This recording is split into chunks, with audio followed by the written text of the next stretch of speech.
اهلا بيكم يا حبايب قلبي. النهارده هنعمل مع بعض وصفه مميزه جدا ومحبوبه عند الكل، الجلاش المسكر مقرمش من بره وبيدوب في البق من جوه، وطريقته سهله جدا. امشي معايا خطوه بخطوه هيطلع معاكي زي المحلات بالظبط، طبعا احلى كمان. قبل ما نبدا اي حاجه نسمي الله ونصلي على الرسول. اللهم صل وسلم وبارك على حبيبي وشفيع رسول الله محمد. يلا نخش المطبخ ونبدا الوصفه السهله بتاعتنا النهارده. الاول هنبدا بالشربات، عشان احنا الجلاش بيكون سخن والشربات بيكون بارد، فاحنا هنبدا بالشربات. انا هنا عامله صينيه 28، حاطه عليها كوبايه وربع سكر على كوبايه ميه. عايزه اقولك والله المقدار تمام جدا، ولا مسكر قوي ولا ايه، يعني مظبوط جدا على فكره. ولو حبيتي تزودي ممكن تحطي كوبايه ونص سكر على ايه ربع ميه. بس كده. اول ما يغلوا مش هتقلبي فيهم خالص، هتروحي حاطه اللي بعد ما يغلوا هتروحي حاطه نص ليمونه وتروحي شايله الريم زي ما انت شايفه كده اهو. في خطوه انا عندي ما اتصورتش، بس هي مهمه. وعلى فكره في اي بقى كنافه، اي شربات، حاجه مسكره تحطيها بتبقى تحفه. معلقه سمنه بلدي صغيره، حتى لو هتلاحظي هتبين كده في السكر، تحسي اللي هو السكر يعني في سمنه كده. وطبعا بعد ما بتطفي بتحطي فانيليا. بس كده. كده هنبدا بقى ايه، السكر خلص وطفينا عليه. نبدا الجلاش. انا جايبه معايا ورقه جلاش، هي بتبقى حوالي نص كيلو. وطبعا هنا عشان انا عامله صينيه مدوره فبروح مقطعه، لو مستطيله هتنفع معاكي على طول. هنا مدوره فالزوايد انا بقطعها، طبعا مش برميها، انا بحطها في النص. وعلى فكره ما بتبانش خالص، ولازم تتحط عشان تتقل ورقه الجلاش ما تبقاش خفيفه معاكي. بس كده. انا باخد هنا مقاس الصينيه اللي انا هستخدمها، والزياده انا حطيتها في طبق على جنب. وهنا الاول هدهن طبعا الصينيه. طبعا انا معايا حوالي نص كوبايه سمنه بلدي، ممكن تحطي سمنه على زيت. وهو المفروض بنحط كمان معلقه زيت واحده على نص كوبايه السمنه عشان الجلاش يورق معاكي. وتحطي ورقتين ورقتين، وكل ورقتين هتروحي حاطه بعديهم بعد كده سمنه تدهنيهم بسمنه. يعني تحطي ورقتين وتدهني، تحطي ورقتين وتدهني. ولما تحسي ان يعني نص ورقه الجلاش خلصت وباقي نص تاني، تبداي ترصي بقى الورق المتقطع في النص كده، ترصصيه زي اكنك بتعملي ورقه كامله. وهتشوفي معايا كده دلوقتي.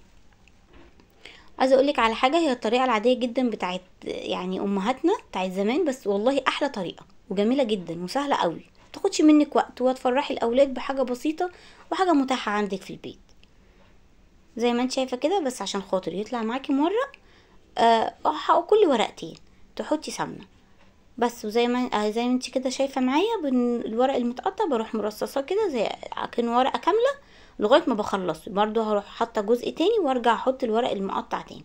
بس هنا في خطوه برضو، يعني تشوفي كده ورقتين حلوين مش مقطوعين خالص، بتروحي راكناهم على جنب عشان تحطيهم على الوش من فوق، عشان لما تيجي تقطعيه بعد كده تعرفي تقطعيه ما يبقاش مهري منك في الاخر. بس زي ما انت شايفه كده، هي تقريبا هو الجلاش هي دي الخطوه بتاعته، بس هي دي الوحيده. طبعا هتكوني مسخنه الفرن من قبلها على الشبكه في النص، وتروحي مدخلاه الفرن. كده انا بخلصها معاكي زي ما انت شايفه. تمام. هي وصفه سهله وبسيطه جدا على فكره. بس انا كده يعتبر خلصت خلاص. حتى الورق المتقطع انا ما رميتش اي حاجه من الورقه خالص. تيجي بقى الورقه اللي انا قلت لك شيليها على جنب، دي احنا مش بندهنها، بنقطعها الاول وبعد كده بندهنها، عشان لو جيتي دهنتيها وجيتي تقطعيها هتلاقيها ايه، هتكلكع منك. لا، انت تقطعيها زي ما انت عايزه بقى، سمبوكسات، مربعات، اللي يريحك. عايزه برضو تحشيه، هتحطي نص الورق الاول، بعد كده النص التاني هتروحي قبل ما تحطي النص التاني هتحطي ممكن مكسرات معاها جوز هند، وتروحي حاطه عليهم معلقه عسل ابيض.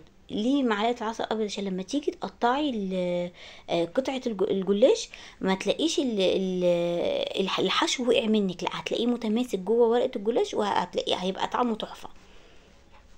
طبعا ده كل ده بيبقى حسب الرغبه. بس كده انا قطعتها خلاص. وبعد كده اروح دهنه بقى من على الوش بقيه السمنه اللي موجوده كلها، بروح ضيفاها تاني زي ما انت شايفه كده. ما خدش مننا اي حاجه خالص، والله ما خد مني ربع ساعه بالمقادير بالتسويه بكل حاجه. بس تهتمي بالخطوه دي عشان يطلع معاكي لونه حلو زي ما هتشوفي دلوقتي معايا، ومورق وجميل. وطبعا تتابعيه في الفرن، وما تحاوليش تطلعيه فاتح قوي عشان ما يعجنش منك، وتروحي متابعاه في الفرن. لما هتلاقيه اتلم كده وبيتهز منك في الصينيه كده بيبقى استوى. بس. وبكده صينيه الجلاش خلصت معانا ما شاء الله.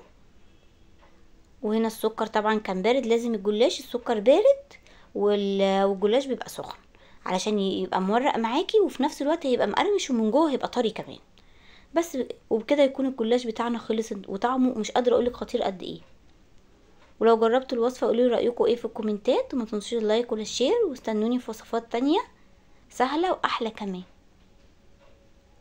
بصي عامله ازاي، بصي شايفه عامله ازاي ما شاء الله. تقلبيه كويس كده عشان السكر ما يبقى يعني ايه يبقى في كل صينيه الجلاش كلها.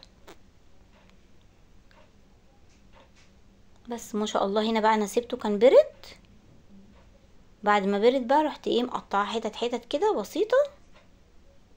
شوفي طالع عامل ازاي ما شاء الله، والله جميل جدا. بألف هنا حبايب قلبي.